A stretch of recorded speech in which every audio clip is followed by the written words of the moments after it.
যুক্তরাষ্ট্রের প্রেসিডেন্ট নির্বাচনে ডেমোক্রেটিক পার্টির প্রার্থী হতে প্রয়োজনীয় সংখ্যক ভোট পেয়েছেন কমলা হ্যারিস। শুক্রবার দলটির ন্যাশনাল কমিটির চেয়ারম্যান জেইমি হ্যারিসন ভার্চুয়ালি এক অনুষ্ঠানে এই ঘোষণা দেন। প্রেসিডেন্ট প্রার্থী চূড়ান্ত করার লক্ষ্যে গত বৃহস্পতিবার থেকে ইমেইলে ভোট গ্রহণ শুরু করে ডেমোক্রেটিক পার্টি।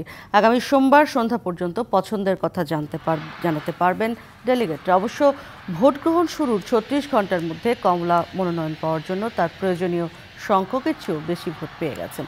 আনুষ্ঠানিকভাবে প্রেসিডেন্ট প্রার্থী হলে ইতিহাস করবেন, কারণ এ অবস্থানে তিনি হবেন প্রথম কোনো কৃষ্ণাঙ্গ ও এশিয়ান আমেরিকান নারী।